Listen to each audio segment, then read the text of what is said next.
به نام خداوند بخشنده و مهربان. همدیاران عزیز، امروز حکومت جمهوری تاجیکستان بالاخره اعتراف کرد که در کشور عزیز ما کرونا ویروس وجود دارد.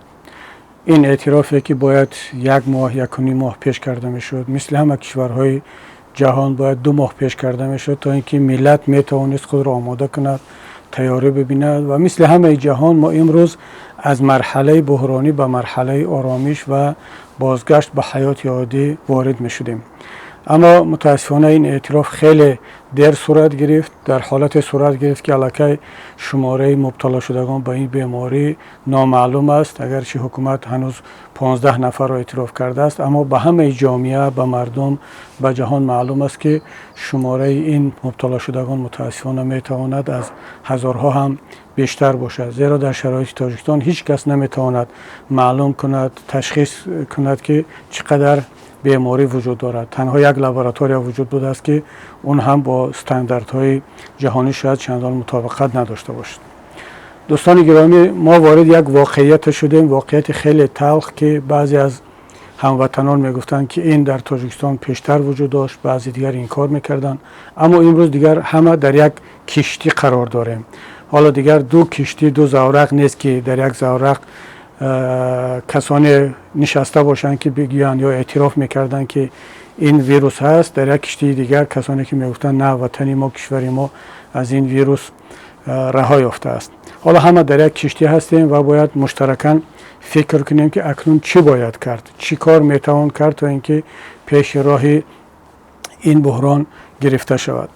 وقتی ها رسیده است که دیگر ما حقیقت ها را آشکار بگیم، دیگر دیپلماتیا و پالیت کارکتنس را کنار بگذاریم. حداقل ما سیاستمداران، حزب حرکت های مخالف، کسانی که در خارج کشور قرار داریم، مثل در وطن بودگان تهدید نمیشویم، فشار نداریم، خطر حبس و زندانی شدن و لطو ما را تهدید نمیکند.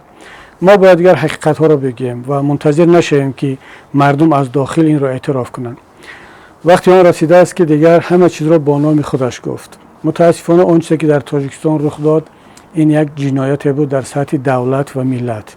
این جنایت اندک نیست. این جنایت بود که جنایتکار اساسیش یک نفر است. امروزها من مشاهده کرده ایستادم و الکی شروع شده است که طرف یا نیزه را به طرف بعضی افرادی درجه دیوم میخواهند روانه کنند. چون بالاخره وقتی اعتراف شد که در تاجیکستان کرونا ویروس هست، سوال ها با وجود میاد که این کی وارد شده بود. چون امام رحمان در روزهای نوروزی وقتی که سازمان جهانی بهداشت، تمام جامعه، پیمان ملی، کارشناسان گفتند که این چاره‌بینی ها باید برگزار نشود، چون دنیا خودش را کرانتین کرد و دنیا در اون کشورهایی که هست یا نیست خودشون را آمدن محدود کردن. اما امام رحمان گفت که نه، من اون چیزی که میخواهم برگزار میکنم و طبق خواسته خود رفتار کرد و گفت که در کشور ما کرونا ویروس نآمده است، نیست. اگر واقعا در اون شب روزا در تاجیکستان کرونا ویروس نبود، پس کی وارد شد؟ درها بسته بودن، هواپیماها پروازها قطع شده بود، تمام مرزها را هم ما و هم کشورهای دیگر بستیم. پس رفت آمد بین کشورهایی که در آن ویروس بود قطع شده بود. ویروس از کجا پیدا شد؟ جواب یک تا است. معلوم می شود که ویروس در تاجیکستان تا اون وقت الکی وجود داشته است. سوال بعدی این است که اگر تا اون وقت وجود داشته است، آیا تشخیص نشد؟ آیا طبیبان ما نمیدانستند که این کرونا ویروس است؟ یا میدانستند و گزارش دادند به مسئولین بالایی و مسئولین بالایی یعنی وزارت به پرزیدنت و پرزیدنت آن را پنهان کرد؟ من شخصا باور ندارم به این که پرزیدنت امام رحمان نمیدانست که در تاجیکستان کرونا ویروس هست. پرزیدنتی که از تمام جزئیات خبر دارد، پرزیدنتی که میداند کدام شهروند در دیگش چند کیلو کارتوشکا و پیاز و گوشت میاندازد، پرزیدنتی که میداند چند نفر در زادروزش چقدر را مهمان دعوت کرده است، اینا را همه را میداند. مگر چنین پرزیدنت نمیداند که در کشورش کرونا ویروس هست یا نیست؟ الکی همه دنیا میگفت، مردم بانگ خطر میزدن، عکس ها پخش میکردن، نوارها پخش میکردن، اما خود پرزیدنت و یک عده از طرفدارانش، گویا طرفدارانش، بر این باور بودند و مردم را میخواستند باور کنند که در تاجیکستان ویروس نیست و کسانی که میگن در تاجیکستان ویروس هست یا حتی اگر نباشد هم احتیاط باید کرد، اونها را خائن، اونها را تفریق انداز، اونها را هنگامه جو اعلان میکردن. اکنون معلوم شد که کسانی که این بانگ خطر رو میزدن، مردم را آگاه میکردن و حتی بالای حکومت فشار می آوردن که بالاخره اعتراف کند، اونها حق بودند. من با استفاده از این فرصت به همه کسانی که به خودشان این ضربه را روانه کردند، نترسیدن از آن که آنها را خائن میگن، وطن فروش میگن، آنها را هنگامه جو میگن، نترسیدن از آن که آنها را میگن که این گروه بدخواهان ملت در آرزوی آن هستند که در تاجیکستان کرونا ویروس بیاد.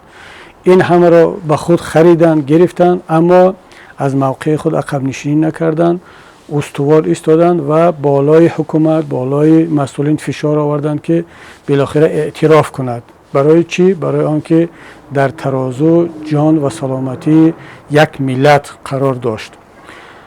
بخصوص رسانه‌های مستقل و آنهایی که در داخل کشور ایستاده نترسیده این واقعیت ها را میگفتند، عکس پخش میکردند، چه ژورنالیستان، چه فعالان اجتماعی و چه شهروندان عادی، حزب و حرکت های سیاسی، فعالان جامعه شهروندی، کارشناسانی که خیلی هم جسورانه این همه را تحمل کردند، این اتهام های خیانت کردن و وطن فروشی اینها را، و در موقعشون استوار ایستادن. محض این فشارها، این استواری قشری آگاه جامعه بود که حکومت مجبور شد بالاخره اعتراف کند. مطمئن باشید هموطنان گرامی، اگر فشارهای ما و شما نمی بود، رحمانوف هم مثل رهبر کره شمالی تا لحظه آخر پافشاری میکرد که در کشور نیست کرونا ویروس، بگذار ده ها، صدها و شاید هزارها نفر بمیرند، کشته شوند، مبتلا شوند، اما او دنبال اون جایگاه خودش است که به جهان، به مردم بیا نشان بدهد که ببینید مردم تاجیک، ترامپ نتوانست پیشروهای ویروس را در امریکا بگیرد، پوتین نتوانست در روسیه بگیرد، مرکل نتوانست در آلمان، میرزیویف در ازبکستان بگیرد. تنها پرزیدنت تاجیکستان به اصطلاح پیشوای ملت بود که کار کرد که در تاجیکستان ویروس نآید. اما تمام دنیا میگفت که تاجیکستان هم جزئی جدا نشونده جامعه جهانی است، امکان ندارد که به تاجیکستان وارد نشده باشد.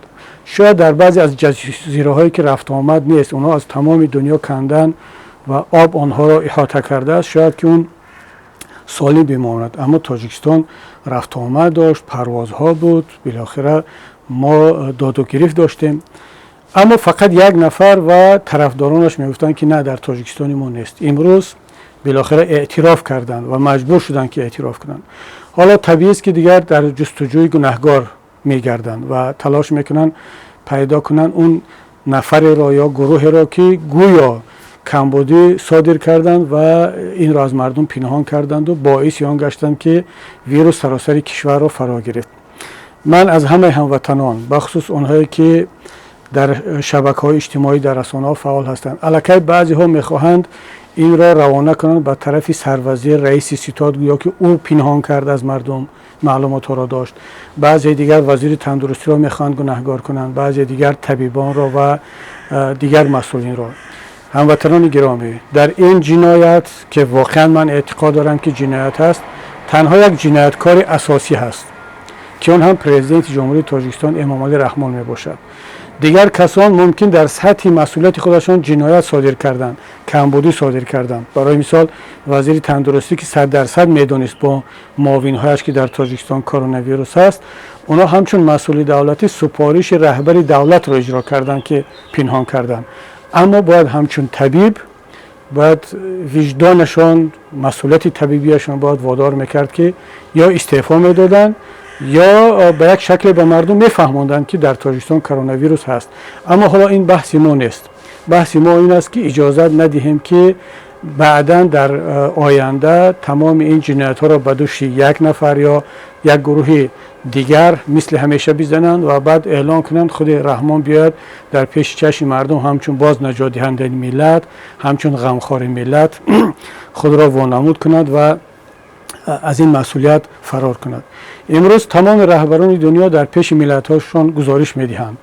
یگانه رهبری که از مردمش پنهان شده است، فرار کرده است و 2 هفته بیشتر شد دیگر نیست. این رهبر کره شمالی است که تمام جهان جستجو کرده است که در کجا است. بعضی‌ها میگن مرده است، بعضی‌ها میگن زنده است، اما به اعتقاد من اون از کرونا ویروس فرار کرده است.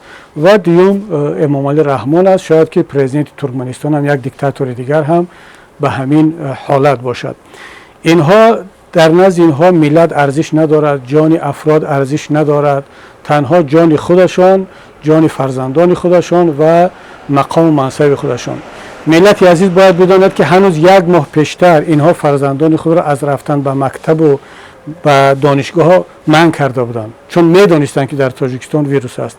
فرزندان مردم عادی را به مکتب ها فرستادند، گفتن نیست و حتی تهدید کردند که پدر و مادران جریمه میشوند اگر فرزندانشون به مکتب نروند.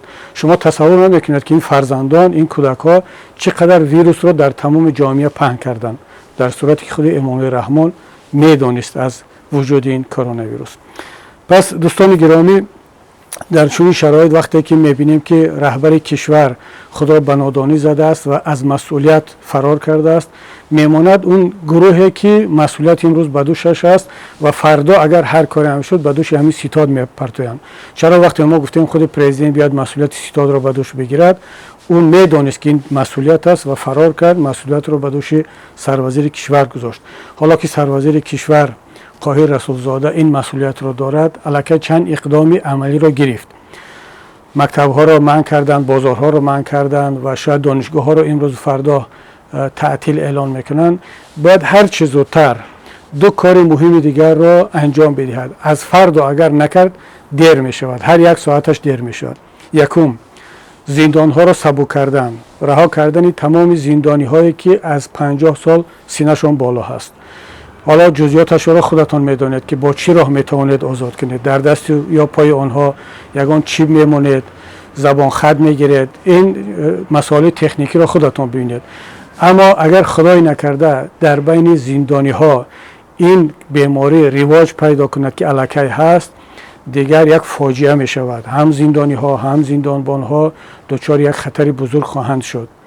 دومین کاری که این ستاد باید هر چیز زودتر کند، باید بین شهرهای ویروس زده و دهات و روستاهای تاجیکستان، منطقه‌های دوردست رابطه ها را قطع کند. میدانم که این دشوار است، این دشواری ها را در پی خواهد داشت، اما علاج دیگر نیست. در تمام دنیا این کار را کردن، در اروپا، در امریکا، در آسیا مجبور شدن این کار را کنند. چرا در تاجیکستان این را نکنند؟ بله این عاقبت اقتصادی خواهد داشت، بله این مشکلات اقتصادی را به بار خواهد آورد، اما برادران عزیز، هموطنان گرامی، اقتصاد، سیاست، پرزیدنت، حکومت، اینا همه به خاطر انسان است، به خاطر شهروند هست. نه اینکه شهروند باید به خاطر کدام وزارت و به خاطر کدام پیشوا و پرزیدنت باشد. ماهیت یک دولت این هست که باید در خدمت انسان باشد. در تاجیکستان و در کشورهای دیگر دیکتاتوری انسان ها در خدمت دولت هستند. انسان ها به خاطر کدام پرزیدنت، کدام حکومت قربانی می شوند. حالا که مسئولیت دولت ها و حکومت ها است که باید تمام عمل را انجام بدهند تا اینکه جان یک انسان را برهانند. شما ببینید که نه تنها کشورهای دموکراتی، حتی کشورهای نیم دموکراتی هم که مسئولیت شناس هستند، شاید به خاطر پاپولیستی میکنند، به خاطر هر هدف کنند، پوتین، اردوغان، دیگر پرزیدنت ها برای یک شهروند به خارج هواپیما میفرستند تا اینکه جان او را برهانند. پرزیدنت ترکیه به 3 یا 4 کشور تنها برای یک شهروندش هواپیما فرستاد که آنها را برگرداندند به ترکیه. پرزیدنت روسیه امروز 10 هواپیما فرستاده ایستاده است، از آن جمله به تاجیکستان ما هم برای برگرداندن شهروندان روسیه به وطنشان. چرا پرزیدنت تاجیکستان که این امکانیت را دارد برای شهروندانش را برگرداندن به کشور هواپیما نمیفرستد؟ شهروندان تاجیکستان 10 هزارها نفر در روسیه داد زده ایستادند، تولا میکنند، خواهش میکنند، زاره میکنند که پرزیدنت با آنها هواپیما بفرستد. هواپیما هست، از پول میلاد، از پول دولت هواپیمای خصوصی خریدن. شرکت سامان ایر عمل کرده ایستاده است. برای فروختن نقاب ها به ایتالیا هواپیما میفرستند که پول کار کنند. چرا؟ برای نجات جان شهروندان تاجیک مهاجرین که 20 سال است ملت و کشور را میخورانند و رحمانوف از پول آنها رقص و بازی میکند، امروز یک هواپیما را دریغ می‌دارد. هواپیمایی که مردم آمادن پولش را بدهند. حتی بعضی از مهاجرین در اروپا گفته ایستادند که ما آماده هستیم برای یک شهروند تاجیک در روسیه گرفتار است، هر کس در ماه شریف رمضان صدقه کند، پول یک بلیت را اگر نداشته باشند تهیه کند، فقط رحمانوف برای آنها هواپیما بفرستد. اما میبینیم که حیات مردم، حیات انسان برای این گونه دیکتاتورها هیچ ارزش ندارد. دوستان گرامی، وظیفه یکایک ما و شما در این شب و روزها چی است؟ البته باز تکرار میکنم، ما طبیب نیستیم که توصیه طبی بدهیم. من سیاستمدارم، همچون یک سیاستمدار صحبت میکنم، همچون رهبر یک تشکیلات سیاسی که مسئولیت یک بخش از ملت را برداشت دارد. این شب و روزها ما همون طوری که پیشتر جسورانه استوار ایستادیم و بالای حکومت فشار آوردیم که این اعتراف را کند، وقتی آن رسیده است که این روند فعالیت جسورانه را هممون ادامه بدهیم. بله، میدانم که ما در خارج هستیم، برای ما آسانتر است، سبکتر هست حقیقت ها را گفتن، برای شما دشوارتر. اما شما میتوانید به مردم بیرون نوارها بفرستید، عکس ها بفرستید، معلومات های دقیق را بفرستید تا اینکه رسانه ها استفاده کنند، حزب و گروه ها استفاده کنند و حیات ملت را نجات بدهند بدون فشار، بدون عمل های جسورانه. مطمئن باشید که این حکومت بخصوص شخص پرزیدنت تاجیکستان هیچگاه دست به اقدام های نخواهد زد که به نفع ملت و کشور باشد. و ما و شما را لازم است که از فردا، حتی از همین لحظه ها شروع کرده، اون قاعده هایی که در تمام جهان هست رعایت کنیم. یعنی باید فاصله بین خود و دیگران را رعایت کرده باشیم. باید که در منزل بنشینیم، دیگر علاج نیست. هموطنان گرامی، اینک ما یک ماه است که در منزل های خود نشسته ایم و از این بای ندادیم چیزا را، بلکه جان خود، فرزندان خود، بلکه جامعه را بیشتر حفظ کردیم. دشوار هم باشد، باید که حتی اگر حکومت هم این را طلب نکند، من باور دارم که حکومت تاجیکستان تا لحظه آخر تلاش میکند که به خاطر منفعت های خودش باز از مردم طلب نکنند که در منزل بشینند، ولی ما و شما باید مجبور هستیم که در منزل ها بشینیم و رفت آمد را کمتر کنیم. دیگر راهی نجات یافتن از این وبا را تا امروز متخصصان پیشنهاد نکردند. و در این شب روز از پروردگار عظیم الشأن که ساعتهای قبول عبادت ها است تمنا میکنم، دعا میکنیم که ملت عزیز ما را هر چه زودتر از این وبا رها کرده باشد. و با یک و یک شما هموطنان گرامی تنصیحاتی را تمنا دارم و از همه این ملت، از همه فرزندان این ملت خواهش میکنم، دعوت میکنم، همونطوری که گفتن که ما در یک کشتی نشسته ایم. در این شب و روزها باید که همبستگی ملی را قوی تر کنیم. در این شب و روز باید ملت را به طرفداران رحمانوف و مخالفین رحمانوف جدا نکنیم. کرونا ویروس حکومتی و مخالف را نمیشناسد. کرونا ویروس اعضای این یا آن حزب را نمیشناسد. مسلمان و غیر مسلمان را نمیشناسد. کرونا ویروس این ویروسی است که تمام بشریت را تهدید کرده ایستاده است. این در این شب و روزها ما را لازم است که همچون انسانوار رفتار کنیم، حقیقت را بگیم، پنهان نکنیم و تلاش کنیم که یکدیگر را در هر کجای هست کمک نماییم. ملت را دیگر به طرفدار و مخالف جدا نکنیم و کسانی هم که تا امروز ما را اتهام‌های زدند، تحقیر کردند، دشمن ملت خواندند، فقط به خاطر آنکه ما و این قشر آگاه بانگ خطر زدیم، خداوند آنها را ببخشاید. ما هیچ گله نداریم، اما از این بابت خواهش میکنیم که دیگر با این بهانه ها ملت را به خودی و بیگانه جدا نکنند، خود را از دیگران بیشتر وطن دوست و ملت دوست نشان ندهند و انشاءالله من باور دارم که با کمک خداوند، با تلاش و زحمت طبیبان عزیز ما، با همبستگی ملت، ما هر چه زودتر از این وبا خلاص خواهیم شد و پروردگار را دعا میکنم که باز یک بار دیگر به همه ملت تنصیحاتی و به وطن عزیزمان رهایی از این مصیبت را عنایت بفرماید. تا صحبت های بعدی یک و یک شما را به پروردگار میسپارم. السلام علیکم و رحمت الله و برکاته.